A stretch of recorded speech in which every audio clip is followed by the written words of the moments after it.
जय हिंद प्यारे विद्यार्थियों।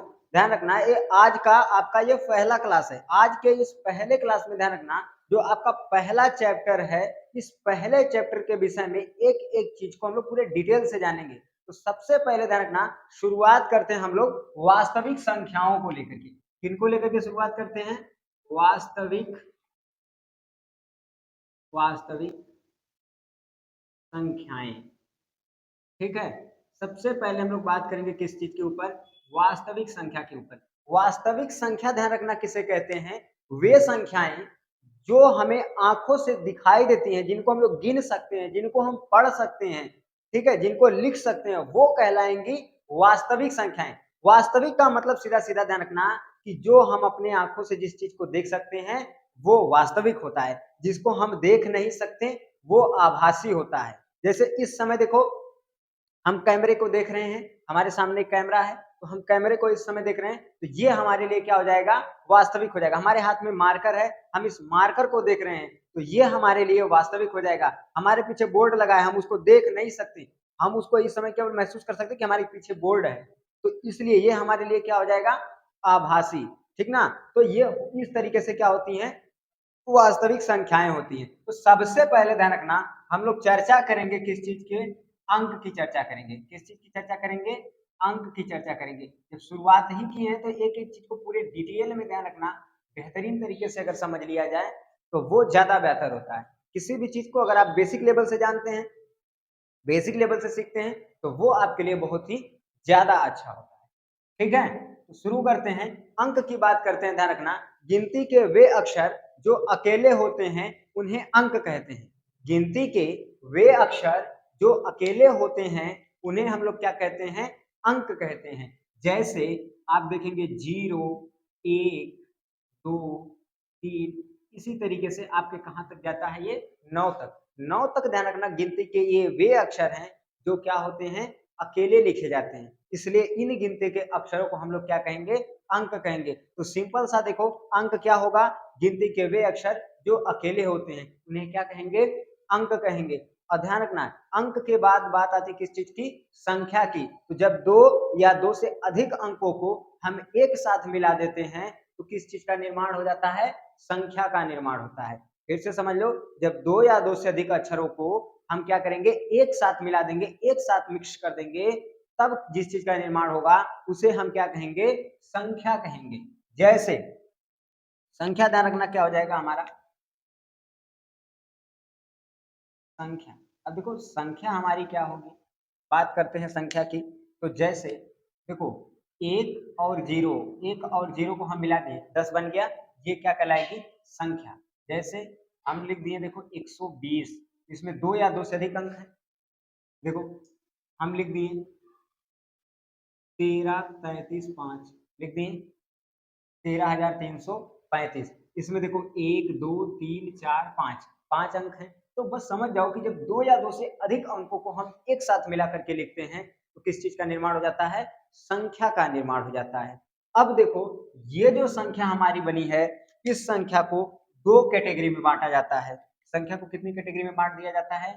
दो कैटेगरी में बांट दिया जाता है। पहली कैटेगरी का नाम ध्यान रखना क्या है? वास्तविक संख्याएं। वास्तविक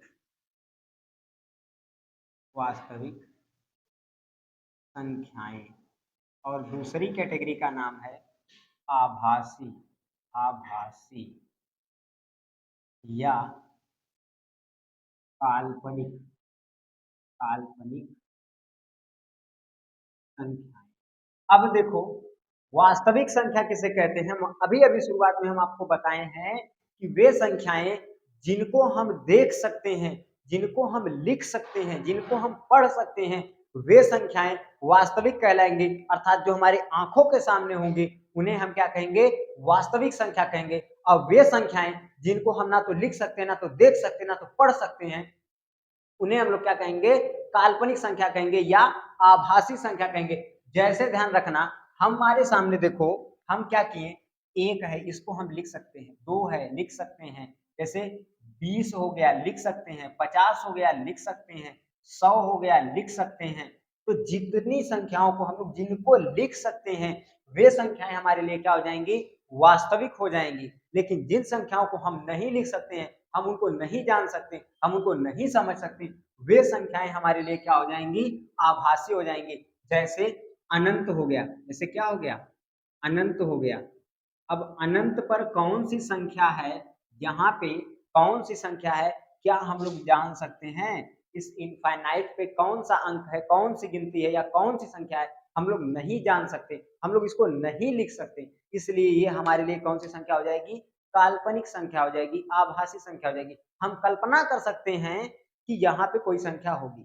जैसे मान के चलिए कि आप एक देखिए, आपके सामने एक एक्सीडेंट हो रहा है, तो आप उस एक्सीडेंट को देख सकते हो। लेकिन अगर मान के चलिए कि कोई कह दिया कि वो चलो कुछ किसी बाजार में एक्सीडेंट हो गया, कोई कह दिया कि किसी बाजार में कोई एक्सीडेंट हो गया, उसका पैर टूट गया है, तो आप महसूस कर सकते हो कि उसका पैर टूटा होगा, ठीक है? तो टूटने के लिए तो कई तरीके से टूटता है, तो आप महसूस कर सकते हो कि उसका पैर टूटा होगा, लेकिन उसको टूटने के बाद कितनी पीड़ा हो रही होगी, आप उस चीज़ को ध्यान रखना, महसूस केवल मतलब आभास कर सकते हो, देख नहीं सकते। तो जिन चीज़ों को आप देख सकते हो वो वास्तविक हो जाएँगी, जिनको आप नहीं देख सकते वो क्या हो जाएँगी? आभासी या काल्पनिक हो जाएँगी।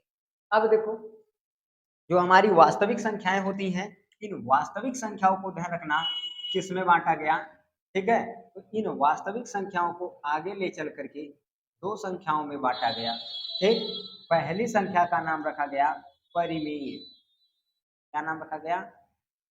परिमेय संख्या। और जो दूसरी संख्या थी उसका नाम रखा गया अपरिमेय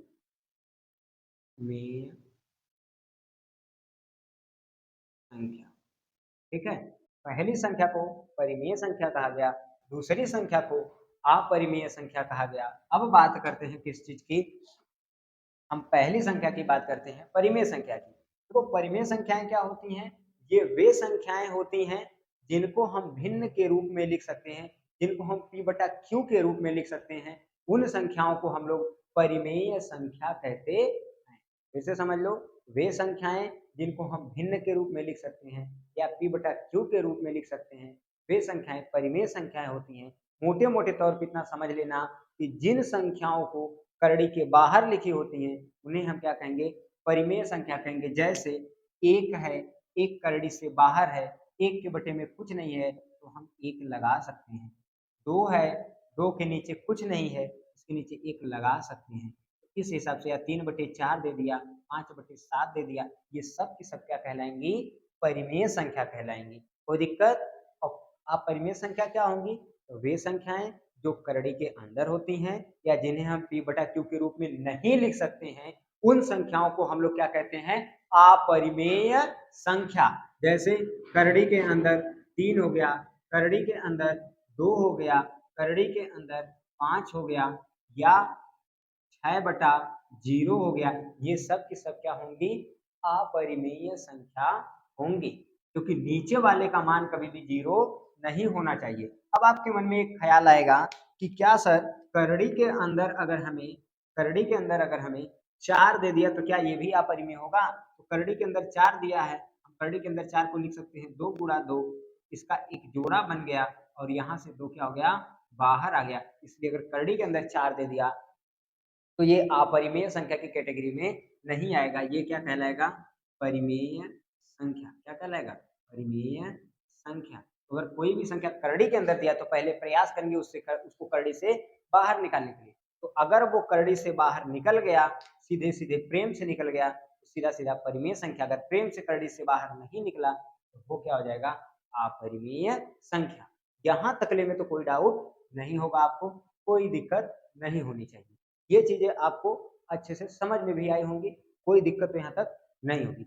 जहां पर भी आपको डाउट होगा वहां पे आप कमेंट करके बता दीजिएगा, उन के ऊपर हम फिर से चर्चा कर लेंगे अगले क्लास।